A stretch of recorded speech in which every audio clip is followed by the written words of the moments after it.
हर रोज एक नई कहानी देखने के लिए चैनल को सब्सक्राइब करें और बेल आइकन दबाना ना भूलें। सोनी अपनी बेटी सुधा और सास करुणा के साथ रहा करती थी। सोनी के पति की मौत अभी कुछ दिन पहले ही हुई थी और इसीलिए अब घर की सारी जिम्मेदारी सोनी पर आ जाती है।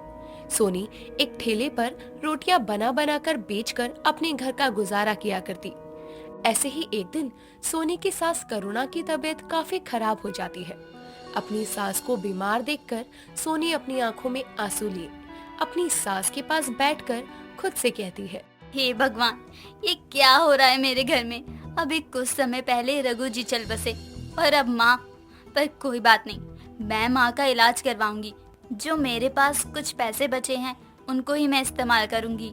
सोनी खुद से बातें कर ही रही थी कि तभी उसकी सास अपनी आंखें खोलती है और अपनी बहू की बातें सुनकर उससे कहती है, बहू तो मेरे ऊपर पैसे क्यों खर्च रही है? वैसे भी मैं ज्यादा समय नहीं जीने वाली। माँ, आप उठी हैं? हाँ बहू, मैं उठी हुई हूँ। मैं तो बस अपनी आंखें बंद करके लेटी हुई थी, पर जब तेरी बातें सुनी तो मैंने अपनी आंखें खोल ली। लेकिन बहू, ये जो तू पैसे खर्चने की बात कर रही है, ये तो तूने सुधा की फीस जमा करने के लिए जोड़े हैं ना? हाँ माँ, ये पैसे सुधा की पढ़ाई के लिए हैं, पर अभी उसकी पढ़ाई से ज्यादा आपकी तबीयत जरूरी है, इसलिए मैं पहले आपका इलाज करवाऊंगी। सोनी अपनी सास को आगे कुछ नहीं बोलती और वहाँ से चुपचाप डॉक्टर के पास चली जाती है। थोड़ी देर में जब डॉक्टर आती है तो डॉक्टर उसकी सास का चेकअप करने के बाद कहती है, सोनी जी, आपकी सास को कोल्ड हुआ है और आप तो जानते ही हैं कि एक बुजुर्ग को ठंड लगना कितनी बड़ी बात है। अगर इन्हें ठंड लग जाए तो ये जल्दी ठीक नहीं होते। डॉक्टर साहब, फिर मैं ऐसा क्या करूं जिससे मेरी सास बहुत जल्दी ठीक हो जाएं? इनके खाने पीने पर ध्यान देना और मैं कुछ दवाइयाँ लिख देती हूँ। आप इन्हें समय समय पर दवाइयाँ देते रहना, साथ ही इनको हीटर के पास रखना। पर मेरे पास तो हीटर है ही नहीं और ना ही मेरे पास इतने पैसे हैं कि मैं अपनी सास के लिए हीटर लेकर आ जाऊं। कोई बात नहीं, अगर आपके घर हीटर नहीं है तो आप सूखी लकड़ियाँ भी जलाकर अपनी सास को हीटिंग दे सकती हैं।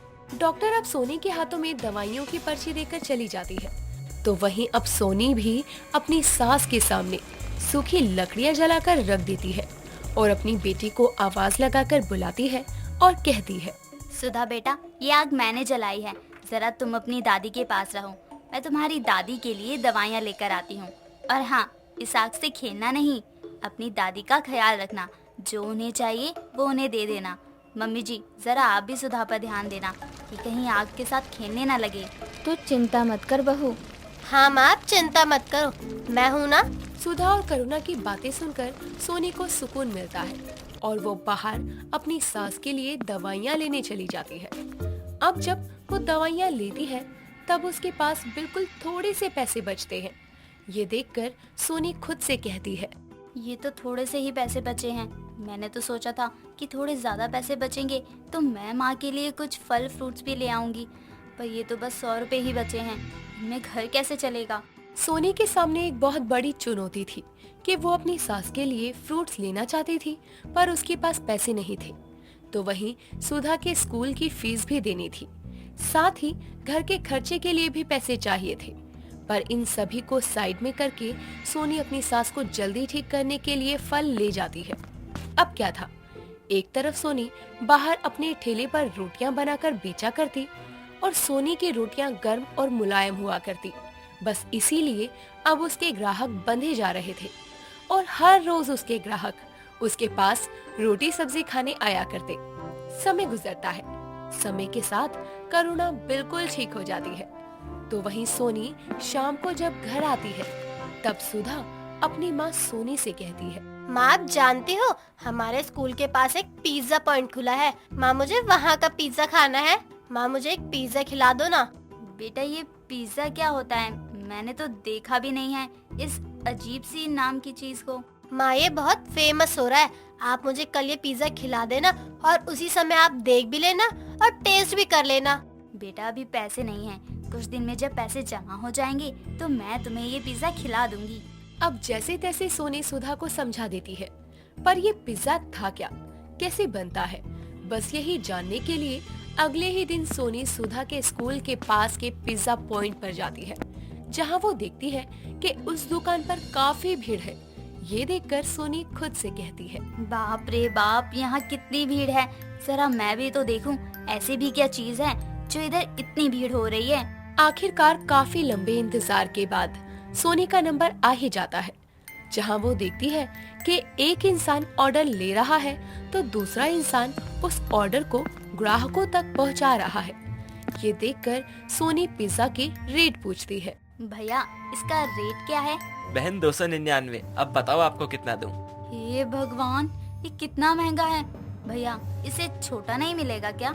हाँ बहन, इससे छोटा पिज्जा 160 का है। अच्छा ठीक है, आप मुझे वही दे दो। थोड़ी देर बाद सोनी का पिज्जा सोनी के पास पहुंचता है। अब जब वो जैसे ही उसको खाती है तो उसको बिल्कुल अच्छा नहीं लगता। ये देख सोनी खुद से कहती है, अरे ये तो मामूली सी ब्रेड पर कुछ सब्जियां डाली हुई हैं। ये तो बनाना बहुत आसान है, मैं तो इसे घर पर भी बना सकती हूँ। ये सोचकर सोनी उस पिज्जा को लेकर पैक करवाकर घर लाती है और अपनी बेटी को खिला देती है। पिज्जा खाने के बाद सुधा काफी खुश हो जाती है और इस तरह अब सुधा की डिमांड बढ़ती जाती है।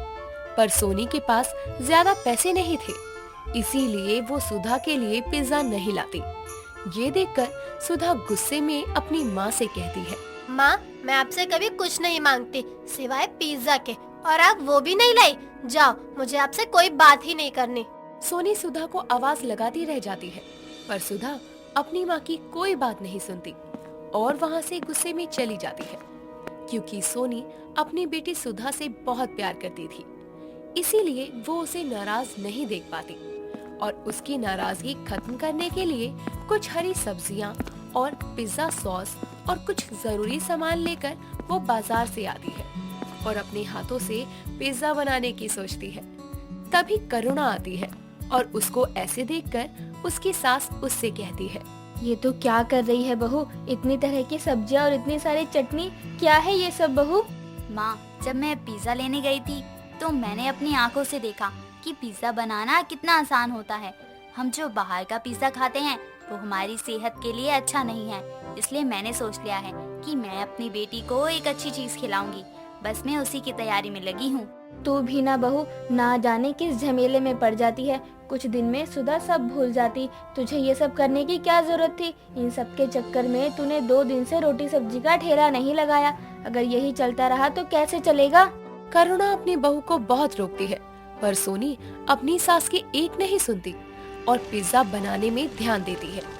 अब सोनी अपने घर की कुछ सब्जियां और पिज्जा सॉस की मदद से तवे पर ही रोटी के जरिए पिज्जा बना लेती है, जो वो अपनी बेटी को खाने के लिए देती है। वो पिज्जा सुधा को काफी पसंद आता है और अब सुधा उस पिज्जा को अपने दोस्तों को भी खिलाती है। सभी को उसके हाथों का पिज्जा बहुत पसंद आता है। बच्चे अब पैसे देकर सोनी से ही पिज्जा बनवाया करते। ये देख सोनी को एक आइडिया आता है और वो अपनी सास को कहती है, मम्मी जी, मैं सोच रही थी कि मेरे पुराने ग्राहक हमेशा मुझसे सामान लेते हैं, साथ ही अब बच्चों की भी डिमांड बढ़ गई है। क्यों ना मैं एक छोटा सा ढाबा खोल लूं, जिसमें रोटी सब्जी तो होगी, साथ ही उस ढाबे में हेल्दी पिज्जा भी होगा। उस पिज्जा से ना तो किसी को कोई नुकसान होगा और ना ही लोग बाहर से पिज्जा लेंगे। बहू, तेरा आइडिया तो सच में बहुत अच्छा है, पर पैसे? माँ, मेरी शादी के कुछ गहने हैं, मैं उन्हें गिरवी रख देती हूँ। जब मेरा पिज्जा ढाबा चल जाएगा तो मैं उन्हें छुड़वा लूंगी। सोनी की बात से करुणा सहमत होती है और अब सोनी करती भी कुछ ऐसा ही है और अब सोनी का पिज्जा ढाबा काफी अच्छे से चलने लगता है। धीरे धीरे अब सोनी की कंडीशन पहले से काफी ठीक हो जाती है और बहुत जल्द सोनी अपने गहनों को भी छुड़वा लेती है। दोस्तों, अगर आपको ये कहानी पसंद आई तो इसे लाइक करें, शेयर करें और कमेंट करके बताएं कि कहानी में आपको सबसे अच्छा क्या लगा।